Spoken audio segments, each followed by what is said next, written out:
Hi, I'm Diet Cokehead, and I said that I was going to be doing a long form video like every fucking week, but then the time comes. It's time to pay the piper. It's time to introduce myself to the new followers. And I'm like, I don't want to fucking do that. It gets weirder and weirder and weirder every time you put your face on the internet. I'm old. I've seen some internet in my day, you know what I mean?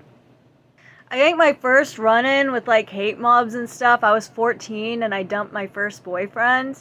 And it was the only time that I ever got to be the dumper. But he was upset about it and he was a total nerd, so he went on 4chan and he offered whatever the fuck that they like to trade or whatever for doxing me, and then everybody just hit me up and I became friends with them. 4chan isn't always that fucking bad. Like, I kind of poked around there after I got featured, and I know it's like the most, like, sometimes you'll hear something about 4chan and it's like somebody got fucking murdered, and then you'll hear another story about 4chan and it's like totally fucking innocuous. Like, nothing that bad ever totally happened. It was just like some people goofing off. So it's just the whole internet.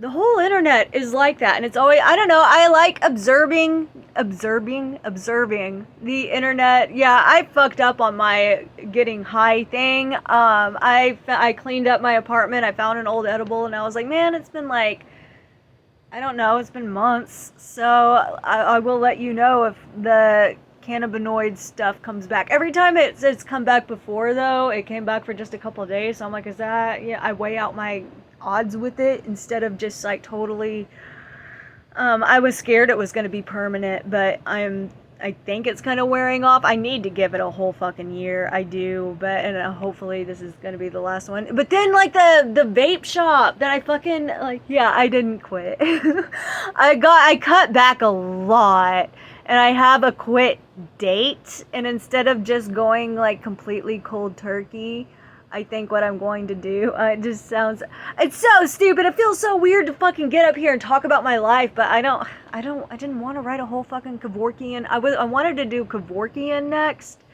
and I wanted to do like a whole essay on him, but then I'm like, I don't want to spend all the time editing that shit. I know how to, if you, like, somebody, I don't know how the fuck they did it. They found like the first YouTube that I did with one of my friends up here a long time ago, before I even really thought about how the internet worked, before I even like really applied any of that knowledge. It's weird. Whenever you first get on to YouTube or whatever, you kind of like,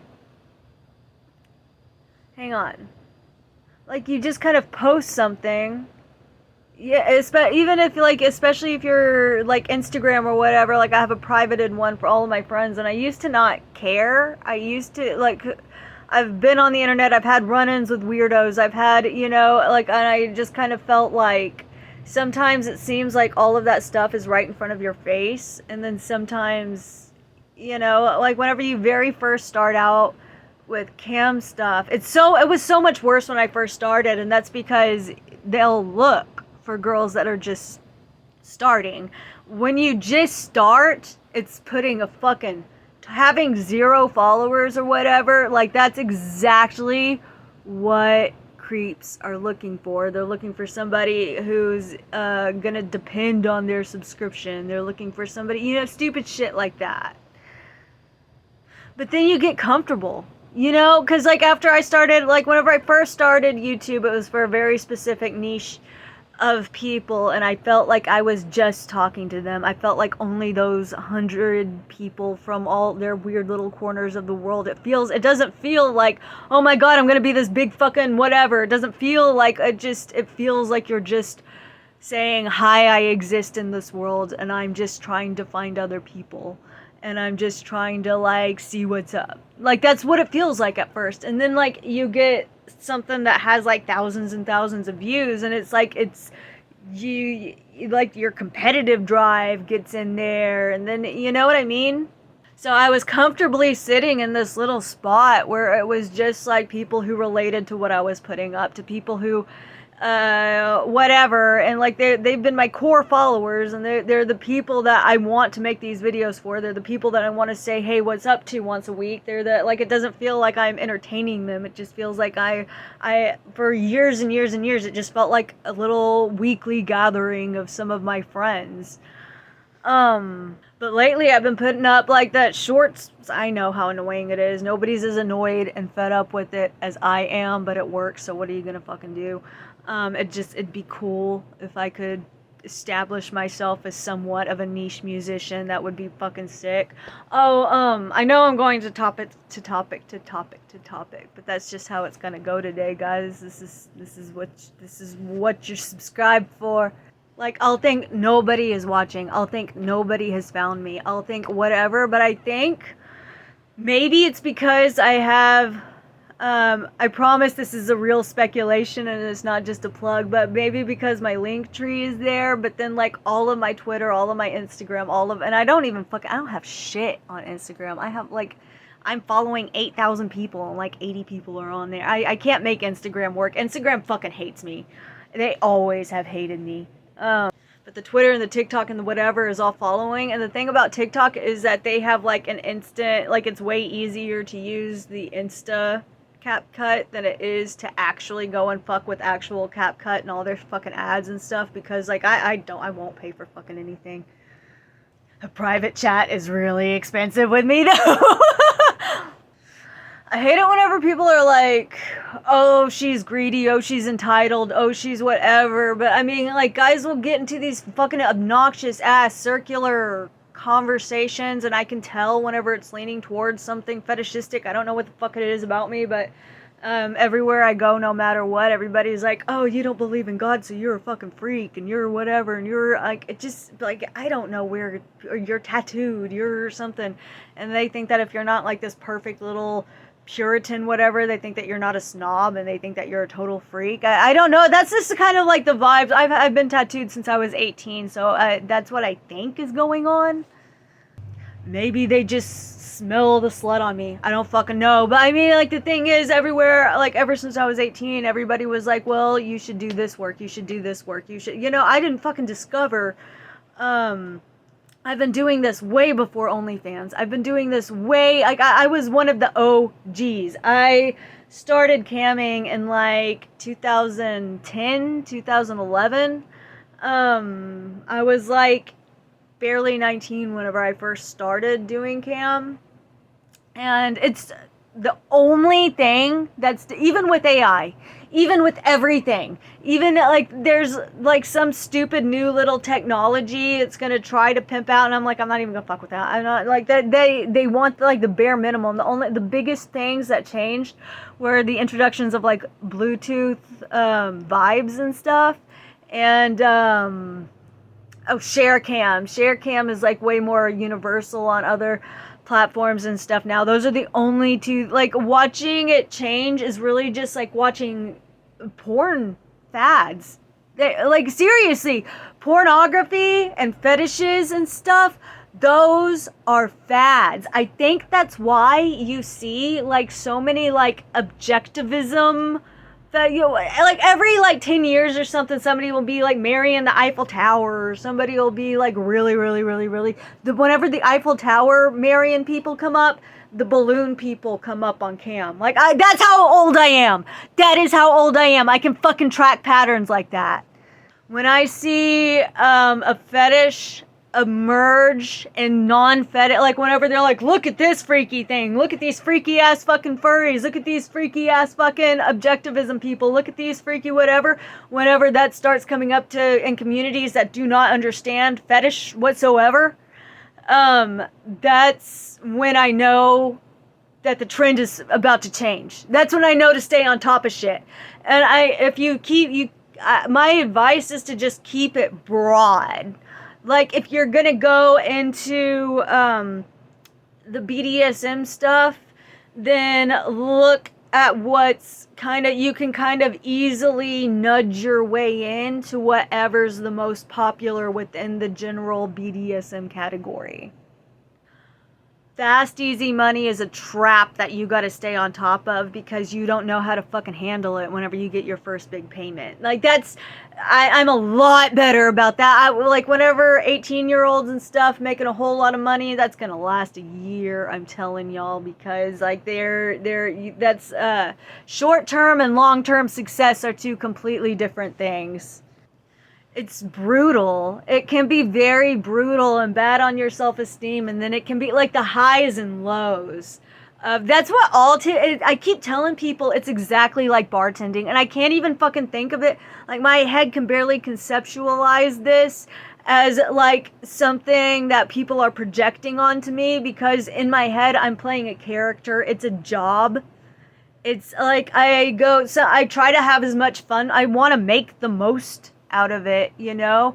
But we're painted in such this crazy ass light, and it's so normal.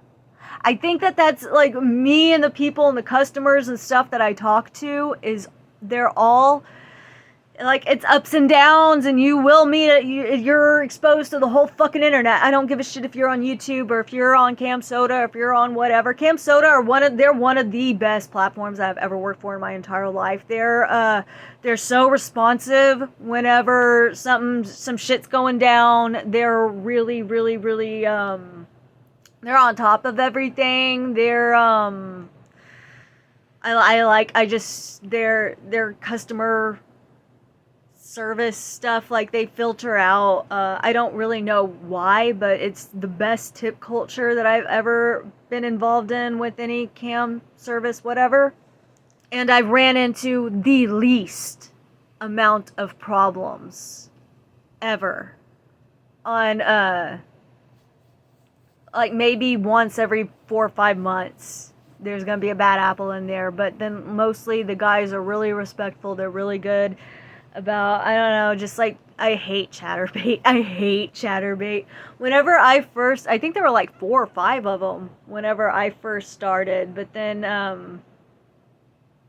I don't know why I keep talking. It's my life now. To me, it's literally just a fucking job. So I don't hide it. I don't, like, I'll go tell whatever the fuck I have to, like, sign up for or whatever. And like, whenever I get my apartments and stuff, I'm like, okay, I know you know what this site is called, but because I have to show them like 6 or 7 different, I'm a gig worker. I do have my hands dipped on like a whole bunch of different little fucking things. Like, I don't just do that, but, it's the most profitable right now. So I'm trying to kind of like build up and save and get everything I need because I don't fucking care about CamSoda or whatever. Like, it's a job I know how to do. I feel like as long as those sites exist, I'm never going to be out of work, you know? And like, work and stuff, it's hard to find a job. It's hard to find a good whatever. And then like, everybody makes it an issue, and I don't get why it's so fucking controversial. But I feel like no matter what, you know, and I'm not comparing the two. I'm just saying, like, if you go and join the army, you're gonna have people going, that's not a good idea. The army people are fucking crazy. They're whatever. If you want to be a doctor, people will be like, well, then you're gonna have to do this and you're gonna have it. Like, no matter what you fucking do, everybody has something to fucking say about it, and I'm so goddamn sick of it. I work all fucking day long. I deal with it all fucking day long. Like, I don't, like, it's not conventional, but I mean, there is proof of concept. Like, I am able to provide a service that is in demand and that it's not dangerous for anybody. Everybody has to, you know, I'm very careful. I'm very professional. I made, like, whenever you first start out, you're gonna do so much stupid stuff. They're gonna, like, convince you to do so much stupid fucking stuff. You're gonna have, like, no fucking idea what you're getting yourself into half of the time. So, I mean, this is a job that takes, like, you gotta, like, going on here and doing it for 10 years, like, you're just gonna gather up some experience. Like, you just will. I feel like it doesn't fucking matter if you spend a lifetime like being a maid or fucking mowing lawns or doing surgery or whatever. I feel like no matter what, like life is gonna give you a fucking lesson whether you ask for it or fucking not, and you're gonna learn something from it. I think that that's just part of growing up and shit. And the thing is, as much as I really fucking hate, um, how we're all like, we're judge, jury, and executioner, and I'm gonna come up here and tell you who fucking sucks this week, and I'm gonna blah blah blah, and I like, we're all kind of doing that to each other, and I think that that's just what the future is gonna fucking be. But, um, all the models said that I ever talked to and that ever tried to give me advice or whatever, like a lot of the really high, they go, don't talk about the bad stuff, don't talk about, I think that we should. I maybe that won't be very profitable here in the beginning, but I mean, I feel like this can be a very good opportunity for women who otherwise wouldn't really. It's like with guys, there's like they can go mow lawns, they can join the oil field. Like there are high paying jobs with very, very little experience that I don't like this is what girls can do. You know, it's just it is what it is. I didn't fucking make the law. I did not set this up and make this the job. It's just it's how I'm getting bills paid. But then you gotta kind of learn, like, you'll run into people who are like, who is she, where she's from, where she, you know, that's sus. And you need to be flagging that kind of behavior for each other. Like, we should have each other's backs too, though, guys. Like, it shouldn't, like, the models are so fucking cutthroat with each other. Like, they'll go in and they'll be like, this bitch ain't taking my money and she's not taking my, well, you know, it's like, we ain't angels, sure, but like, we're just fucking people. I'm really not like all that smart. Like just sometimes I write all these stupid little songs. I think all the fucking time. So just sometimes I'm like, I have decided I know everything, and then somebody always walks along and schools me, and I'm like, oh well, fuck. Okay, well I guess I'm gonna watch this video back whenever I am sober, and if it's not that embarrassing, congratulations, y'all got a video. Look at you.